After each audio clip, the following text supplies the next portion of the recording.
Aquí estamos, gracias por continuar con nosotros. Aquí estamos con Fernando Durán, administrador del Banco Agrícola. Bueno, mucho gusto. Miembro del Gabinete Agrícola, Mucho Agropecuario gusto, del Gobierno. Mucho gusto de compartir con ustedes esta conversación. Vamos a hablar de préstamos y de requerimientos en ese sentido, sí. Pero antes me gustaría conocer la opinión con relación a lo que pasó ayer en la Cámara de Diputados. Fue rechazado el proyecto que envió el Poder Ejecutivo para establecer una tasa cero por 6 meses para la importación de algunos productos agropecuarios. Mira, yo no creo que fue rechazado, yo creo que se dejó sobre la mesa, o sea, que creo que todavía está pendiente. Así que se llama. No, bueno. Pero no pasó. No pasó y yo pienso, pero está pendiente todavía. Y tal vez tener más información sobre eso. Primero yo puedo decirle a los productores en primer lugar. Yo creo que los productores agropecuarios no pueden tener ninguna duda del compromiso que tiene este gobierno con la producción nacional. Lo ha demostrado con hechos, ¿verdad?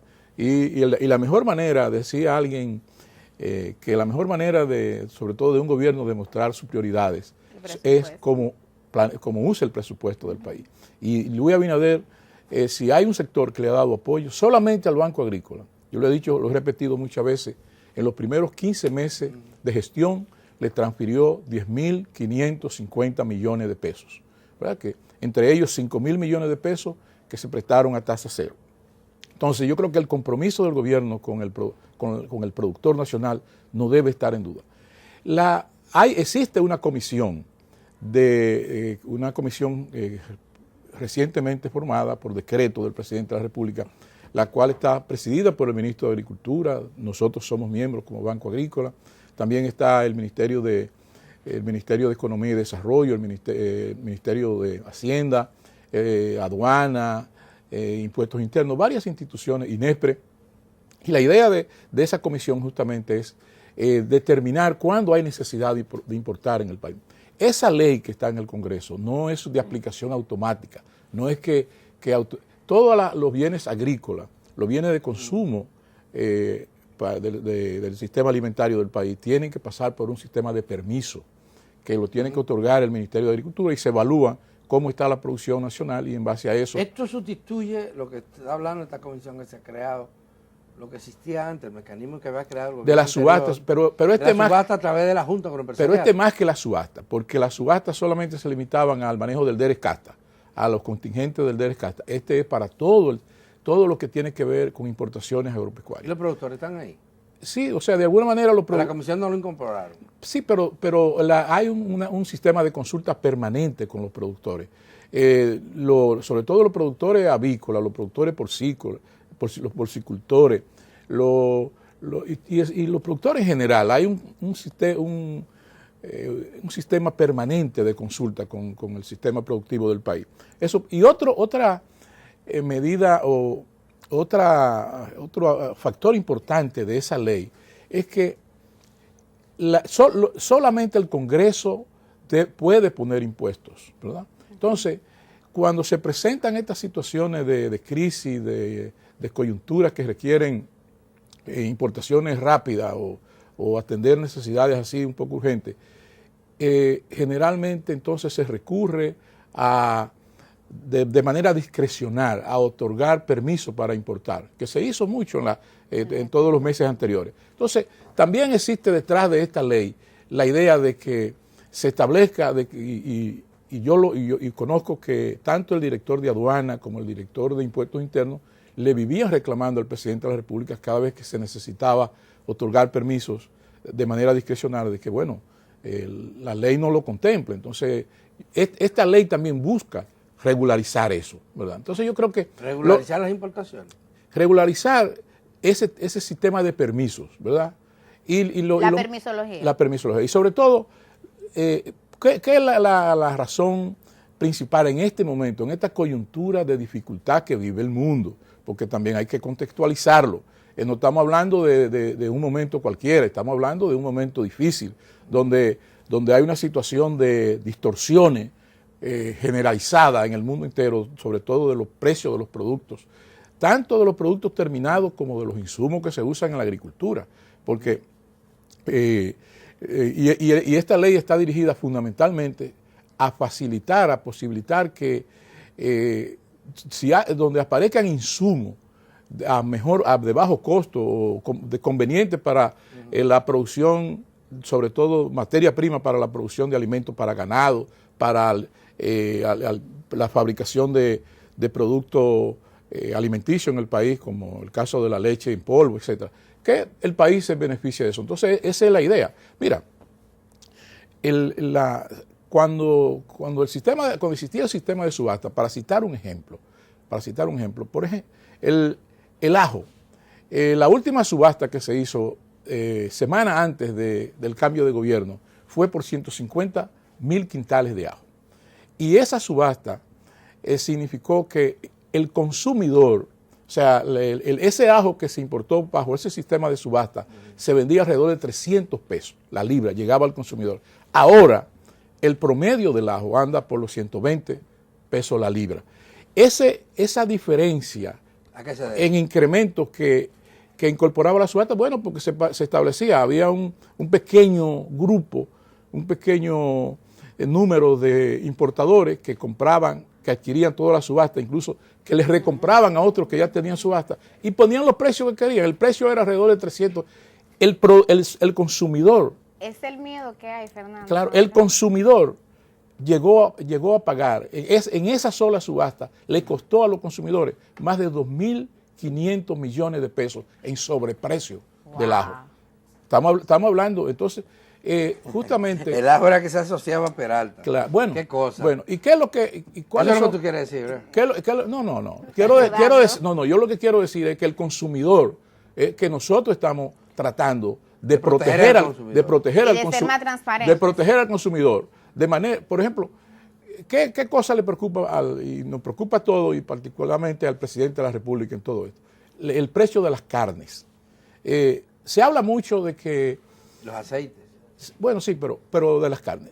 Se habla mucho de que ya se le está poniendo tasa cero a productos que están en acuerdo, que ya no pagan tasa. No es cierto. No es cierto.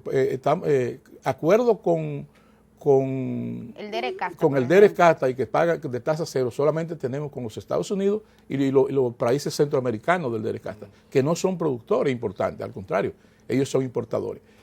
En cambio, mucha de la producción de carne, que ha tenido un incremento muy impactante, muy significativo en los precios en el país, proviene de Sudamérica. Y nosotros no tenemos... O sea, no que proviene, pero Sudamérica es un gran productor, un gran productor de carne, donde nosotros podríamos beneficiarnos trayendo carne. Entonces, de eso que se trata. Pero, claro, que hay una serie de aspectos que lógico que las autoridades que estamos en el sector pecuario no somos irresponsables. Sabemos que hay problemas de enfermedades, sabemos que hay problemas sanitarios que hay que cuidar y sabemos que hay que cuidar la producción nacional. Entonces, yo creo que el productor local no debe tener miedo, no debe de tener, creer que nosotros vamos a dejarlo de valer. Más transparencia, más amistad. Por supuesto, claro, por supuesto. Claro, mayor claridad. Y se supone, porque los productores saben perfectamente que aquí ellos han sido víctimas. Pero se supone que la ley... Importaciones me dan a ganar. Pero se supone que la ley es que debe dar la transparencia. Entonces el Congreso y todos los congresistas, esas discusiones, esos debates, justamente es para que le incorporen a la ley todos los elementos de transparencia necesarios. Así debería de ser. O sea, nadie puede darle más transparencia a un proceso. Pero hablando en términos ya económicos o macroeconómicos, ¿ustedes vislumbran la posibilidad de que haya necesidad de importar alimentos casi de... No, ese otro aspecto. Nosotros trabajamos, el gobierno está invirtiendo, está haciendo todo lo necesario para que en la mesa de la familia dominicana no falte la comida. Y eso está demostrado. Hay más arroz que nunca. Se está trabajando ahora mismo y el gobierno ha hecho grandes esfuerzos para que eso sea así. Aportó 1.700 millones de pesos para compensarla y para impedir que los precios de los fertilizantes se incrementaran a nivel y que eso se le traspasara al consumidor. Ahora se hizo un acuerdo con los productores de arroz que significa pasarle unos 450 millones de pesos al productor de subsidio. O sea, mientras al productor se le va a pagar el arroz a 2.975 pesos, la fanega de 120 kilos al productor, el molinero va a pagar 2.875 pesos. Esa diferencia de 100 pesos la va a pagar el gobierno. Eso significa que si vamos a comprar un estimado de 4.5 millones de fanegas, que se estima la producción actual, el gobierno va a poner 450 millones de pesos. Pero también se ha extendido la pignoración a todo el año.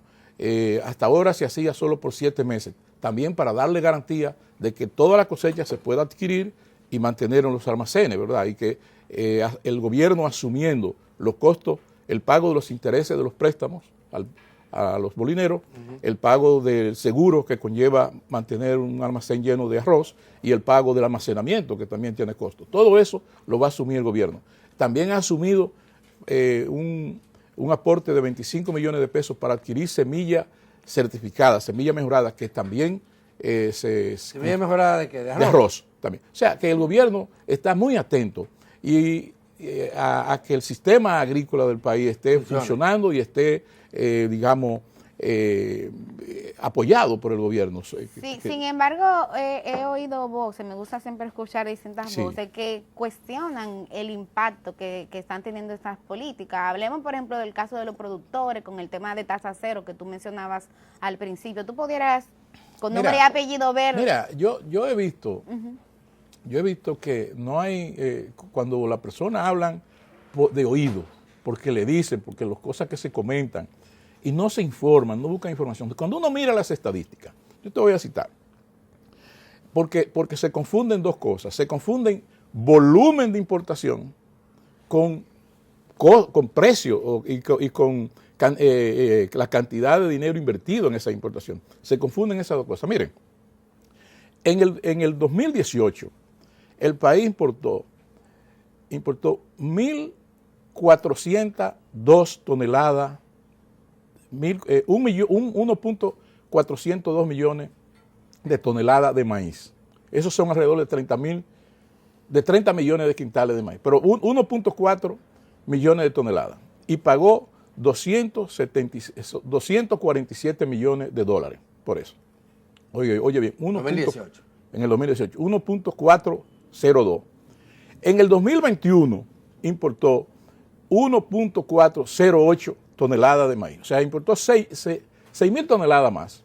Casi nada. Casi igual. Y pagó 130 millones de pesos, de dólares más por eso. O sea, que lo que se ha incrementado son los precios.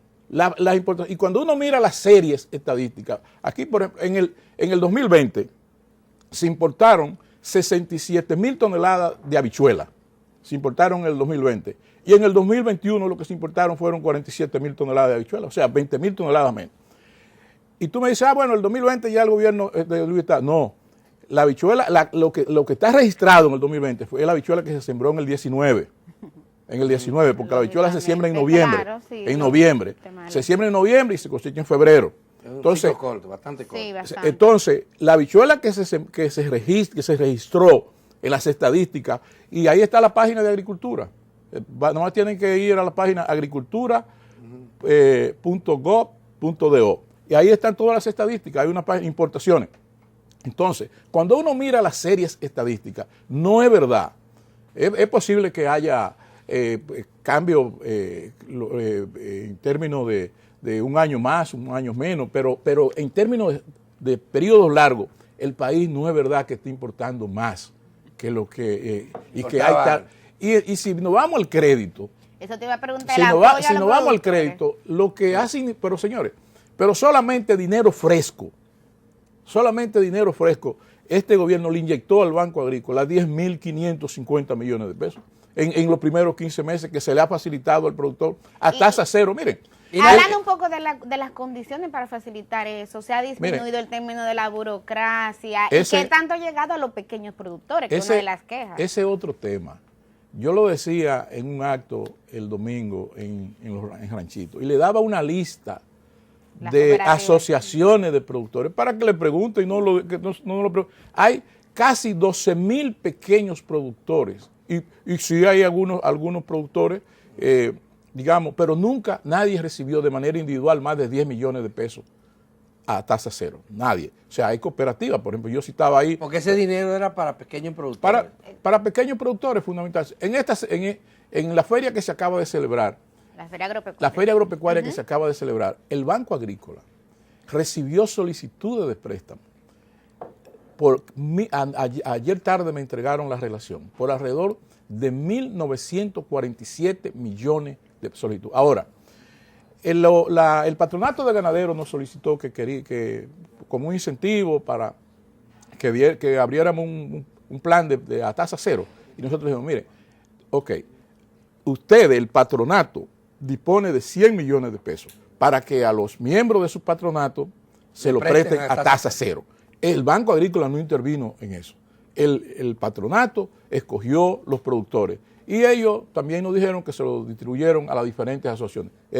Esa relación todavía no la hemos recibido, pero el patronato manejó esos 100 millones de, ¿lo pagan? De pesos. Sí, oye, yo estaba, la mora en el programa de tasa cero es sumamente baja porque, miren, y se dice que los pequeños productores no han recibido. Miren, en Constanza, toda la siembra de papa, de ajo que se hizo el año pasado, fue el producto de 144 millones de pesos que el Banco Agrícola... El tema de los pequeños productores. A todos los productores de banano, o a gran parte de los productores de banano de Mao, que estaban en una situación muy difícil cuando nosotros llegamos, producto de la pandemia, de que las exportaciones se habían parado y todo eso, se le ha transferido casi la totalidad de su deuda de más de 1.500 millones de pesos. Yo no diría que toda, pero todos los productores de Mao y Montecristi se le ha transferido a tasa cero. Y en todo el país. Y esos 5.000 millones de pesos, más 400 millones que después también se le... ¿Y queda dinero de eso? ¿Se ha recuperado y qué? Claro,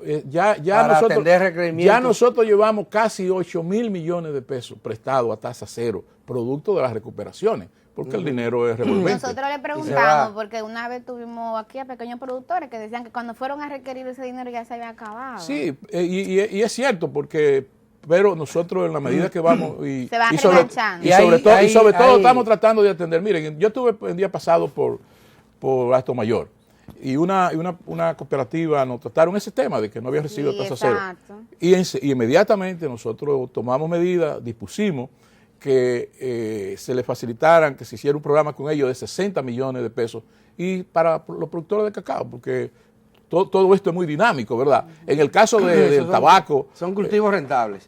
Igual que lo que planteaba del Valle de Constanza, claro, esa zona. Claro. Pero hay muchos pequeños productores que están en montaña todavía, que están trabajando en secano, no tienen... Claro, mire. Y esos son los que tienen mayores presiones. Sí, miren, y nosotros somos altamente sensibles a eso y permanentemente buscamos maneras de llegar. Mira, ayer justamente estuvimos en una reunión con el director de Indocafé.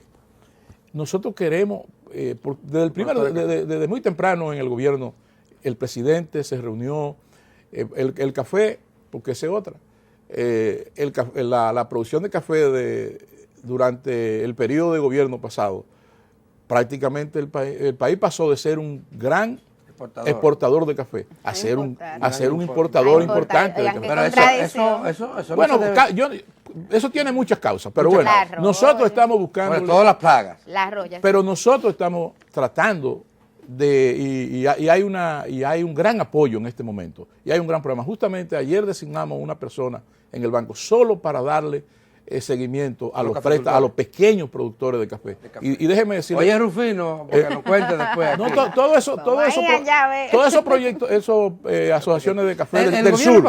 El gobierno pasado inició el plan, incorporó dentro del plan de reforestación la asistencia muy significativa a los productores de café de montaña. Pero esos planes cambiaron. En esta semana nos reunimos también con el director de ese programa. ¿Quién es el director? Ediferbo. Es un Erasme, un joven de Bauruco. Es el de UTEPTA. De UTEPTA. Sí, bueno, con él nos reunimos. Ya imagínate. Sí, ya yo me estoy empapando de estos temas. Sí. Bueno, con él nos reunimos justamente también para porque ellos aportan las plantitas, sobre todo de café, y también vamos a hacer... Esa era parte del problema que teníamos en el programa pasado del gobierno. Y nosotros queremos que cada productor que reciba un apoyo de UTECTA reciba también el apoyo, y identificamos que ya en la zona de Juan Santiago, Hondo Valle, en toda esa zona de Elías Piña, esa zona que colinda que está entre Independencia y Elías Piña, toda esa zona montañosa ahí. Bueno, coordinamos con él de que unos 800 pequeños productores que estén ahí, nosotros vamos a trabajar para apoyarlos financieramente con recursos para el desarrollo de su caficultura. Tenemos que pausar, Fernando Durán, tenemos que pausar, pero queda más de esta interesante entrevista con el director del Banco Agrícola. Así que un hombre muy apasionada, Alberto, ¿eh? Y viene con los numeritos. Sí. Viene con